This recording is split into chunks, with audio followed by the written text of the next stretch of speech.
2026 தமிழக சட்டப்பேரவை தேர்தல் முடிவுகள் மே 4ஆம் தேதி வெளியான நிலையில் தமிழகத்தில் தொங்கு சட்டசபை உருவாகியிருக்கிறது. தமிழக சட்டசபை தேர்தலில் தாவேகா 108 இடங்கள்லையும், திமுக கூட்டணி 73 இடங்கள்லையும், அதிமுக கூட்டணி 53 இடங்கள்லையும் வென்றிருக்காங்க. திமுகவை சேர்ந்த 15 சிட்டிங் அமைச்சர்களும் ஒரு சபாநாயகரும் தோல்வியடைந்துள்ளனர். தாவேகா 108 இடங்களில் வென்றிருந்தாலும் அவர்களுக்கு பெரும்பான்மை கிடைக்கவில்லை. பெரும்பான்மை பெற 118 இடங்கள் வென்றிருக்க வேண்டும். ஆனால் தாவேகா வெறும் 108 இடங்களில்தான் வெற்றி பெற்றது. இதனால் ஆட்சி அமைக்க தாவேகாவுக்கு 11 இடங்கள் தேவைப்படுகிறது. பெரும்பான்மை பெறும் நடவடிக்கையில் தாவேகா முனைப்புடன் செயல்பட்டு வராங்க. தாவேகா ஆட்சி அமைக்க 4 வழிகள் உள்ளது. திமுக அதிமுக கூட்டணி உடைத்து தாவேகா ஆட்சி அமைக்கும் சூழல் உள்ளது. அதாவது தாவேகா, பாமக, காங்கிரஸ் ஆகிய கட்சிகளின் ஆதரவு 118 இடங்களை பெற்று ஆட்சி அமைக்கலாம். அடுத்ததாக 108 இடங்கள் தாவேகா, 5 இடங்கள் பாமக, IUML 2, CPI 2, CPM 2 என மொத்தம் 119 இடங்களை பெற்று தாவேகா ஆட்சி அமைக்கலாம். இல்லையெனில் தாவேகா அதிமுகவின் 45 இடங்கள் என மொத்தமாக 153 இடங்களை பெற்று தாவேகா ஆட்சி அமைக்கலாம். இப்படியாக சில தாவேகா பெரும்பான்மை பலத்துடன் ஆட்சி அமைக்க பல வழிகள் உள்ளன. தாவேகாவுக்கு ஆதரவு கொடுக்க பாட்டாளி மக்கள் கட்சி முனைப்புடன் இருந்து வருகிறது. இதில் காங்கிரஸ், கம்யூனிஸ்ட் கட்சிகள், இந்திய யூனியன் முஸ்லிம் லீக் ஆகிய கட்சிகள் தாவேகாவிற்கு வெளியில் இருந்து ஆதரவு வழங்க வாய்ப்புள்ளதாக அரசியல் வட்டாரத்தில் பேசப்படுகிறது. அதே நேரத்தில் அதிமுக கூட்டணியில் இருந்து 5 தொகுதிகளை வென்ற பாட்டாளி மக்கள் கட்சியுடன் தாவேகா தீவிர பேச்சுவார்த்தை நடத்தி வருகிறது. ஆனால் இந்த பேச்சுவார்த்தையில் பாமக பயங்கரமாக டிமாண்ட் வைத்து வராங்க. கூட்டணிக்கு வர வேண்டும் என்றால் துணை முதல்வர் பதவி தங்களுக்கு வேண்டும் என்றும் அன்புமணி கேட்டுள்ளதாக தெரிகிறது. தர்மபுரி தொகுதியில் சௌமியா அன்புமணி வெற்றி பெற்றுள்ளார். எனவே அவருக்கு துணை முதல்வர் பதவி வழங்க வேண்டும் என அன்புமணி கோரிக்கை வைத்துள்ளதாக தெரிகிறது. மேலும் விஜய் ராஜினாமா செய்யவுள்ள ஒரே தொகுதியையும் பாமக கூறியுள்ளது. 5 தொகுதியை மட்டுமே கைப்பற்றிய பாமக தாவேகாவுக்கு பெரிய டிமாண்டை வைத்திருக்காங்க. இதற்கு தாவேகா மறுத்துள்ளதாகவே தெரிகிறது. பாமகவின் கோரிக்கைக்கு உடன்பாடு எட்டப்படாத நிலையில் மாற்று கட்சிகளிடம் பேச்சுவார்த்தை நடத்தி வராங்க.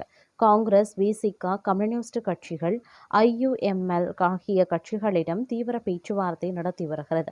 ஆட்சி அமைக்க விஜய்க்கு 15 நாட்களே இருப்பதால் அதற்குள் பெரும்பான்மையை நிரூபிக்க விஜய் முனைப்புடன் செயல்பட்டு வராங்க.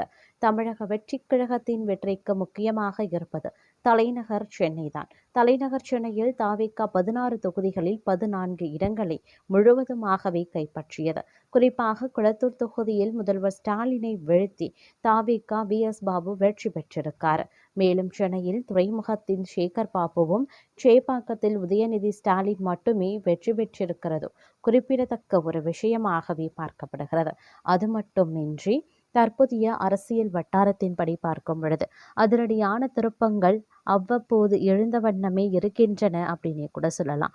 தற்போது பார்த்தீங்க அப்படின்னா விஜயனுடைய அரசியல் வியூகங்களை எதிர்நோக்கி மக்கள் காத்து கொண்டிருக்கக்கூடிய சூழ்நிலையில் விஜய் அழைத்தால் காங்கிரஸ், கம்யூனிஸ்ட் கட்சிகள் ஆதரவு அளிக்குமா அப்படின்ற கேள்வி பார்க்கும் பொழுது மற்றொரு புறம் எழுந்த வண்ணம் இருக்கிறது. விஜய் அழைத்தால் காங்கிரஸ், கம்யூனிஸ்ட் கட்சிகள் ஆதரவு அளிக்குமா என்ற கேள்விக்கு கிரீஷ் சோடங்கர், பே. சண்முகம், மு. வீரபாண்டியன் ஆகியோர் பதிலளித்தும் இருக்காங்க. தமிழக சட்டப்பேரவை தேர்தலில் தாவேகா அதிக தொகுதிகளில் வெற்றி பெற்றுள்ளது. இருப்பினும் பெரும்பான்மைக்கு தேவையான இடங்களை அக்கட்சி பெறாததால் காங்கிரஸ், கம்யூனிஸ்ட் உள்ளிட்ட கட்சிகளிடம் ஆதரவு அளிக்குமாறு தாவேகா நாடியிருப்பதாக தகவல் வெளியாகியிருக்கின்றன. இந்நிலையில் ஆட்சியில் செய்த தாவேகா விஜய் அழைப்பு விடுத்தால் காங்கிரஸ், கம்யூனிஸ்ட் கட்சிகள் ஆதரவு அளிக்குமா என்ற கேள்விக்கு அக்கட்சியினர் பதிலளித்துள்ளனர். இது தொடர்பாக செய்தியாளர்களிடம் அவர்கள் கூறியது, தமிழக மக்கள் ஒரு மாற்றத்திற்காக வாக்களித்துள்ளனர். குறிப்பாக இளைஞர்கள் மற்றும் பெண்களின் ஆதரவு கிடைத்ததால் தாவேகாவுக்கு அதிக எண்ணிக்கையில் வாக்குகள் கிடைத்துள்ளன. தேர்தல் முடிவுகள் குறித்த அறிக்கையை காங்கிரஸ் கட்சி தலைவர்கள் ராகுல் காந்தி மற்றும் மல்லிகார்ஜுனா கார்கே ஆகியோருக்கு அனுப்பியிருக்காங்க. தமிழகத்தில் அடுத்த கட்டமாக என்ன செய்ய வேண்டும் என்பது குறித்து அவர்கள் கலந்தாலோசித்து முடிவு செய்வார்கள். ஆதரவு அளிக்குமாறு தாவேகா சார்பில் எந்த அழைப்பும் எதுவும் இதுவரை வரவில்லை. அவர்கள் கேட்ட பிறகுதான் ஆதரவு அளிப்பதா இல்லையா என்பது குறித்து அதிகாரப்பூர்வமாக பேச முடியும். அதன்பின் மாநில குழு கூடி முடிவு எடுக்கப்படும். சமூக வலைதளங்களில் பேசிக் கொள்கிறார்களே தவிர அதிகாரப்பூர்வமாக தாவேகாவினர் எங்களை இதுவரை தொடர்பு கொள்ளவில்லை. அவ்வாறு தொடர்பு கொண்டு ஆதரவு அளிக்க கோரினாலும் அதை கட்சியின் மாநில குழு கூடித்தான் முடிவு செய்யும். ஜனநாயகத்தின் மக்கள் தீர்ப்புக்கு எப்போதுமே நாங்கள் மதிப்பளிப்போம். இவ்வாறு அவர்கள் தெரிவித்திருக்கிறதும் குறிப்பிடக்கூடிய ஒரு விஷயம். அது மட்டுமின்றி தற்போதைய சூழ்நிலையில் தமிழக சட்டமன்ற தேர்தல் நடைபெற்று முடிவடைந்திருக்கிறது. இதில் யாரும் எதிர்பாராத வகையில் பல்வேறு திருப்பங்களும் ஏற்பட்டுள்ளது. அது மட்டுமில்லாமல் கொளத்தூர் மக்கள் புகார் தெரிவித்த அடுத்த நிமிடமே குறைகளை தீர்க்கும் வகையில் நடவடிக்கையும் மேற்கொள்ளப்பட்டது. அதனால கொளத்தூர் தொகுதியில் ஸ்டாலின் எளிதாக வெற்றி பெற்று விடுவார் என எதிர்பார்த்து திமுகவினருக்கு அதிர்ச்சி கிடைத்துள்ளது. இந்நிலையில் கொளத்தூர் தொகுதியில் ஸ்டாலின் 8795 வாக்குகள் வித்தியாசத்தில் தோல்வியடைந்தார். இந்த நிலையில் இந்த தோல்விக்கு யார் காரணம்? திமுக வட்டாரத்தில் கேட்டதில் வடசென்னையில் திமுகவின் தளபதியாக செயல்பட்ட அமைச்சர் சேகர் பாபுவை நோக்கி கைகள் நீளுகிறது. கொளத்தூர் தொகுதியின் எம்எல்ஏவாக ஸ்டாலின் இருந்தாலும் சேகர் பாபுதான் முழுகட்டுப்பாட்டில் தொகுதியை வைத்திருந்தார். திமுக உள்ளிட்ட கூட்டணி கட்சியினரை மதிக்காத செயல் என அடுத்தடுத்த புகார்கள் கூறப்படுகிறது. மேலும் தொகுதியின் வெற்றி வாய்ப்பு தொடர்பாக உரிய தகவல்களை தலைமையிடம் கொண்டு செல்லாததும் புகாராக கூறப்படுகிறது. எனவே கடந்த 2011ஆம் ஆண்டு முதல் கொளத்தூர் தொகுதியில் போட்டியிட்டு வரும் ஸ்டாலின் குறைந்த வாக்கு வித்தியாசத்திலேயே தொடர்ந்து வெற்றி பெற்று வந்தார். எனவே இந்த முறை திருவாரூர் தொகுதிக்கு மாறியிருந்தால் எளிதாக வெற்றி பெற்றிருக்க முடியும் என கட்சியினர் தெரிவிக்கின்றனர்.